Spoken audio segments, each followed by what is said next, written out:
नमस्कार। आज की बड़ी खबरों में आपका स्वागत है। मैं हूं आपके साथ अंकिता। आज के बुलेटिन में बात करेंगे अभिजीत दीपके ने आज तोड़ा अपना अनशन। बताएंगे आपको संसद के चारों ओर पुलिस का पहरा, दिखाएंगे आपको दिल्ली में कई मेट्रो स्टेशन हुए बंद और बुलेटिन के आखिर में देखेंगे इंसानों के पसीने से बन रही बिजली। लेकिन दिन भर की तमाम खबरों से पहले एक नजर सुर्खियों पर। दिल्ली एनसीआर में होगी झमाझम बारिश। यूपी बिहार समेत 22 राज्यों में मॉनसून एक्टिव, मूसलाधार बारिश का अलर्ट हुआ जारी। अमरनाथ के बाद अब वैष्णो देवी यात्रा भी हुई स्थगित। खराब मौसम की वजह से आईएमडी ने जारी किया अलर्ट। नड्डा से मिले सीजेपी नेता, मांगों पर हुई बात। संसद के पास से हटाए गए प्रदर्शनकारी, डिंपल और दीप के हिरासत में। एनटीए दफ्तर में घुसे सीजेपी प्रदर्शनकारी, संसद के चारों ओर पुलिस का पहरा। अमित शाह धर्मेंद्र प्रधान की बैठक। कॉकरोच जनता पार्टी के प्रदर्शन और संसद मार्च को लेकर दिल्ली पुलिस में लगातार हंगामा जारी है। जंतर मंतर से संसद तक पुलिस की भारी तैनाती की गई है। जगह जगह बैरिकेडिंग की गई है, रास्ते बंद किए गए हैं। इसके बाद भी प्रदर्शनकारी लगातार संसद की ओर बढ़ते दिखे। उन्हें रोकने के लिए पुलिस ने लाठीचार्ज भी किया, आंसू गैस के गोले भी दागे। चंपत राय पहुंचे दिल्ली, वीएचपी की मीटिंग में हुए शामिल। अयोध्या में मुलाकात के लिए विधायकों और मेयर समेत उमड़े नेता। राम मंदिर ट्रस्ट के महासचिव के पद से हटाए जाने के बाद चंपत राय दिल्ली पहुंच गए हैं। सोमवार को उन्होंने विश्व हिंदू परिषद की प्रबंध समिति की बैठक में हिस्सा लिया है। बैठक में जाने से पहले अयोध्या जिले के भाजपा से 5 विधायक और जिला पंचायत अध्यक्ष, एक मेयर समेत तमाम नेताओं ने उनसे मुलाकात की। मॉनसून सत्र शुरू होते ही राज्यसभा में ऐसे बोले मल्लिकार्जुन खड़गे की हो गया हंगामा। सोमवार की संसद के मॉनसून सत्र में शुरू होते ही हंगामा शुरू हो गया। नारेबाजी और हंगामे के कारण पहले लोकसभा और फिर राज्यसभा दोपहर 12 बजे तक के लिए स्थगित कर दिया गया था। राज्यसभा में कांग्रेस अध्यक्ष मल्लिकार्जुन बोलना शुरू किए ही थे कि हंगामा शुरू हो गया। 3 दिनों से अनशन पर बैठे अभिजीत दीपके ने आज अपना अनशन तोड़ दिया। सोनम वांगचुक की पत्नी गीतांजलि जी ने बताया कि अस्पताल में भर्ती सोनम वांगचुक ने खुद दीपके से अनशन खत्म करने की अपील की है। उनका कहना था कि आंदोलन को आगे जारी रखने के लिए कार्यकर्ता का स्वस्थ और मजबूत रहना ज्यादा जरूरी है। इसके बाद अभिजीत दीपके ने जूस और चॉकलेट लेकर अपना हंगर स्ट्राइक खत्म किया। राजीव चौक, जनपद पटेल चौक, दिल्ली में कई मेट्रो स्टेशन बंद, जहां तहां फंसे यात्री। कॉकरोच जनता पार्टी के सांसद मार्च के बीच दिल्ली में कई मेट्रो स्टेशन बंद कर दिए गए हैं। इसकी सूचना सामने आई है। इसमें बड़ी संख्या में यात्री जहां तहां फंस गए हैं। जनपद, राजीव चौक, पटेल चौक, केंद्रीय सचिवालय, सेवा तीर्थ मेट्रो स्टेशन सारे बंद हैं।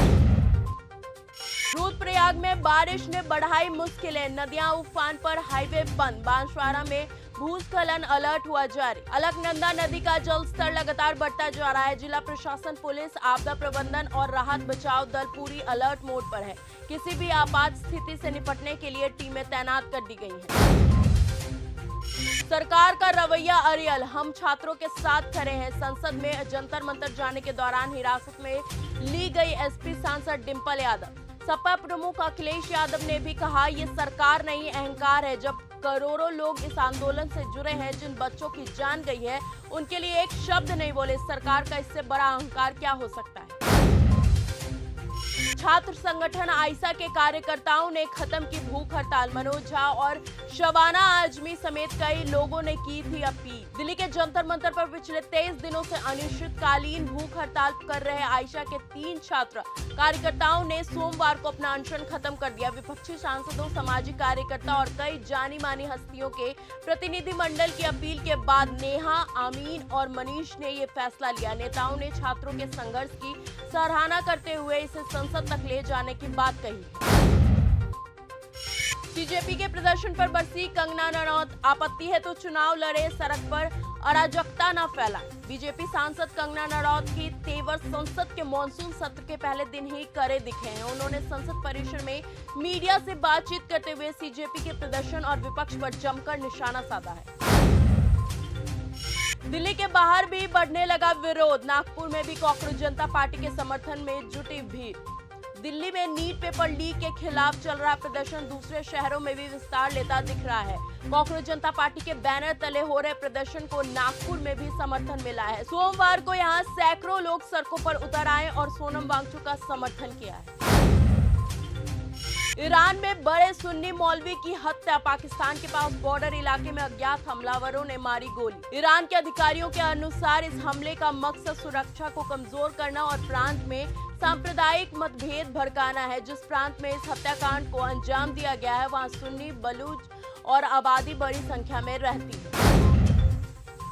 ईरान के हमलों में एक और अमेरिकी सैनिक की हुई मौत, ट्रंप के विदेश मंत्री ने बयान देकर जले पर नमक छिड़का। अमेरिका और ईरान की जंग एक बार फिर चरम पर पहुंच गई है। ईरानी हमलों में तीसरी अमेरिकी सैनिक की मौत की पुष्टि हो गई है। अब डोनाल्ड ट्रंप बदला लेने के मूड में हैं। अमेरिका सेना ने लगातार 9वीं रात ईरान पर हमला बोला है।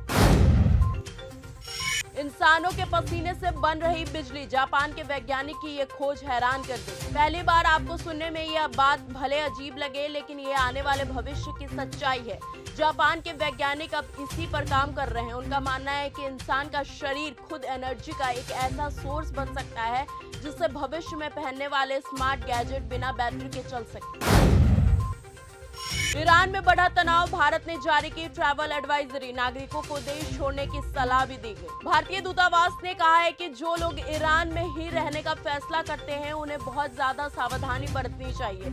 उन्होंने कहा कि उन्हें हालात की पूरी जानकारी रखने के लिए खबरों पर ध्यान देना चाहिए और ऐसी जगह पर जाने से बचना चाहिए जहां ज्यादा सैन्य गतिविधियां हो रही है। रूस के हमलों से यूक्रेन में तबाही, 6 लोग की मौत, एयर डिफेंस सिस्टम हुआ फेल। रूस ने रविवार को बैलिस्टिक मिसाइलें, ड्रोन और गाइडेड बमों से कीव और यूक्रेन के दूसरे शहरों पर हमला किया है। इसमें कम से कम 6 लोगों की मौत हो गई है और दर्जनों घायल हुए हैं। इस हमले ने एक बार फिर यूक्रेन में अमेरिका में बने पैट्रियल एयर डिफेंस सिस्टम की कमी का उजागर भी किया है। तो फिलहाल आज की इस बुलेटिन में सिर्फ इतना ही। देश और दुनिया की तमाम खबरों के साथ ऐसे ही बने रहे हमारे साथ और देखते रहे न्यूज़ गंगा। तब तक के लिए धन्यवाद।